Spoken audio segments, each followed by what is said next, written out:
परंपरा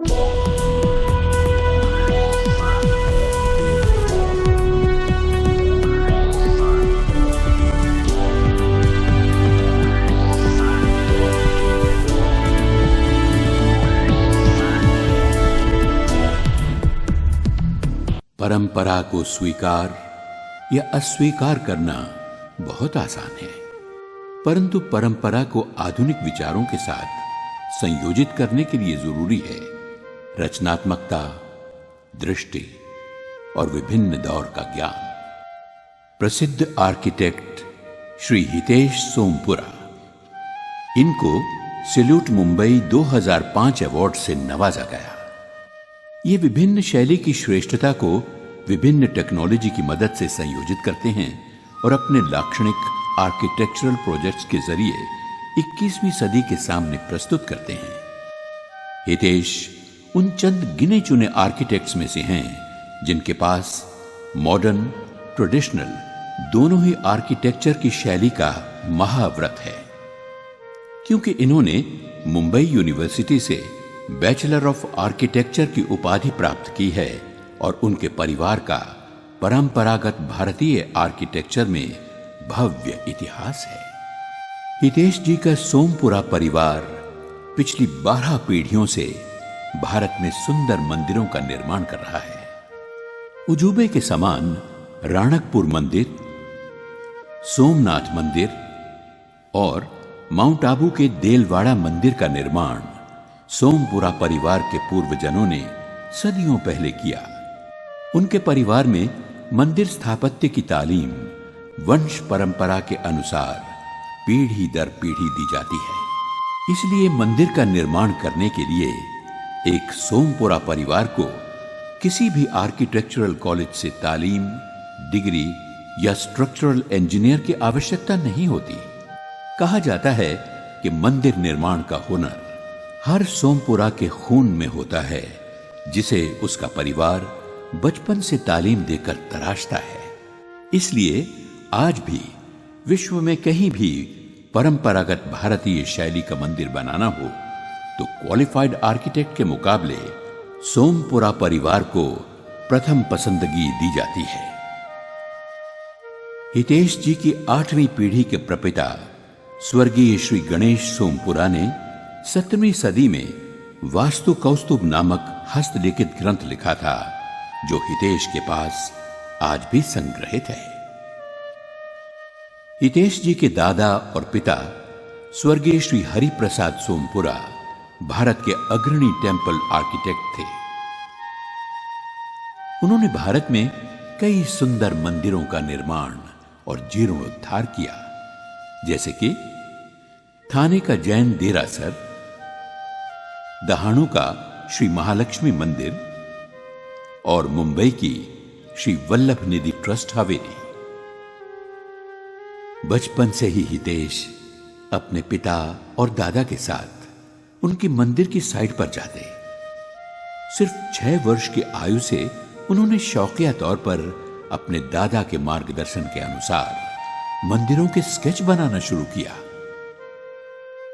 सोमपुरा परिवार के उत्तराधिकारी होने के कारण उन्हें मंदिरों का निर्माण करने के लिए आर्किटेक्चर की डिग्री की आवश्यकता नहीं थी। लेकिन आर्किटेक्चर उनके लिए सिर्फ मंदिर या इमारतें बनाना नहीं है, पर जीने का एक अंदाज है, सोचने का एक ढंग है। हितेश बचपन से एक विचारक है और वो जानना चाहते थे कि उनके मन में आने वाले विचारों को कला का स्वरूप कैसे दिया जाए। और यही रचनात्मक प्रक्रिया उन्होंने कमला रहेजा कॉलेज में 5 वर्ष आर्किटेक्चर का अभ्यास करते समय सीखी।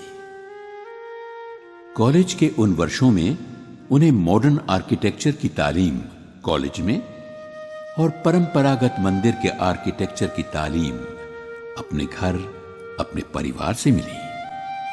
कॉलेज में उन्होंने मॉडर्न तकनीक और शैली से shopping complex, factory, hospital, school, museum वगैरह की प्लानिंग की। 1998 में उन्होंने कॉलेज का अभ्यास समाप्त कर मुंबई यूनिवर्सिटी से बैचलर ऑफ आर्किटेक्चर की डिग्री प्राप्त की। उसके बाद उन्होंने पुणे और आंध्र प्रदेश में मंदिरों का निर्माण किया। सन 1999 में उन्होंने अमेरिका का प्रवास किया और वहां के आर्किटेक्चर का अवलोकन किया। उन्होंने देखा कि निर्विवाद योग्यता के बावजूद भारतीय आर्किटेक्चर अंतर्राष्ट्रीय स्तर पर प्रचलित नहीं है, जबकि यूरोपियन और इजिप्शियन शैली विश्व भर में आज भी प्रचलित है। इस प्रवास में उन्होंने अपना लक्ष्य बनाया कि वो योगा की तरह भारतीय आर्किटेक्चर को भी ग्लोबल कल्चर का हिस्सा बनाएंगे।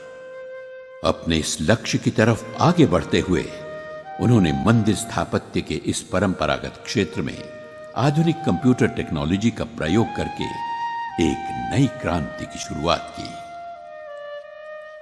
उन्होंने कंप्यूटर पर मंदिरों के सर्वप्रथम कंप्यूटराइज्ड ड्राइंग्स, 3D मॉडल्स और वॉक थ्रूज बनाए। उन्होंने कुछ ऐसे सॉफ्टवेयर्स बनाए जो मंदिर स्थापत्य में जरूरी ऐसी गणनाएं कंप्यूटर पर पल भर में कर सकते हैं जिन्हें पहले घंटों लगा करते थे। सन 2005 में अपने पिता के स्वर्गवास के बाद हितेश जी ने अकेले हाथ अपने परिवार की 12 पीढ़ियों से चली आती परंपरा को कायम रखते हुए सुंदर मंदिरों का निर्माण किया, जिनके उदाहरण हैं श्री निजा सेवाश्रम मंदिर मुंबई में, जो अनोखा है क्योंकि वो परंपरागत मंदिर का एब्स्ट्रैक्ट या मॉडर्न स्वरूप है।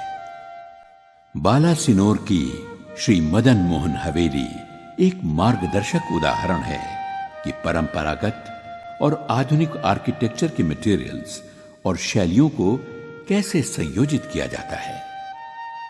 मुंबई के प्रसिद्ध श्री मुक्तेश्वर मंदिर को हितेश जी ने सन 2006 में पत्थर के सुशोभन से एक नया स्वरूप दिया। आर्किटेक्चर के उपरांत वो इंटीरियर डिजाइन और पेंटिंग्स भी बनाते हैं। हितेश जी आज अग्रणी कॉरपोरेट्स और आर्किटेक्ट्स के साथ कार्य कर रहे हैं। इंटरनेट पर उनकी वेबसाइट www.sompura.com पर उनके कार्य की झलक देखी जा सकती है। उनका मानना है कि किसी भी कला को प्रसिद्ध करने के लिए उसे आम जनता तक भी पहुंचाना चाहिए। इसलिए उन्होंने अपने विषय को कला के विभिन्न स्वरूप में प्रस्तुत किया है, जिससे ज्यादा से ज्यादा लोग उसका आनंद ले सकें। उन्होंने अपने विषय के बारे में डॉक्यूमेंट्री फिल्म्स बनाई, यू एंड आर्किटेक्चर नामक पुस्तक और कविताएं भी लिखी हैं। ये लघु फिल्म्स, पुस्तक और कविताएं मंदिर स्थापत्य के रहस्य को सरल, संक्षिप्त और दिलचस्प तरीके से प्रस्तुत करते हैं। यहां वो उनका कार्य जैसे ड्राइंग्स, मॉडल्स, शिल्प, पेंटिंग्स, फर्नीचर, डॉक्यूमेंट्री फिल्म्स और किताबें प्रदर्शित करते हैं। उसके उपरांत वे यूनिवर्सिटी में भाषण, वर्तमान पत्रों में लेखन और प्रदर्शन का भी आयोजन करते हैं। कई वर्तमान पत्रों और टेलीविजन चैनल्स ने उनकी प्रतिभा और कार्य की सराहना की है। विश्व भर की यूनिवर्सिटियां उनसे परंपरागत भारतीय आर्किटेक्चर का मार्गदर्शन लेती हैं। आर्किटेक्चर में उनके इस विशेष योगदान के लिए उन्हें मई 2005 में भूतपूर्व सांस्कृतिक मंत्री स्वर्गीय श्री प्रमोद नवलकर के हाथों सैल्यूट मुंबई 2005 के अवार्ड से नवाजा गया था। परंपरागत आर्किटेक्चर को बढ़ावा देने के लिए ये राजनीतिज्ञों, फिल्म स्टार्स और धर्मगुरुओं के साथ सामाजिक प्रवृत्तियों में कार्यरत हैं। हितेश जी ने अपने परिश्रम और अध्ययन से परंपरागत भारतीय स्थापत्य की चोटी पर अपना मकाम बनाया है। उनका स्वभाव सरल, नम्र और आध्यात्मिक है। वो मानते हैं कि जब हम बांसुरी की तरह बिल्कुल खाली हो जाते हैं, तब प्रभु की दिव्य फूंक आती है हम में दिव्य संगीत जगाने के लिए।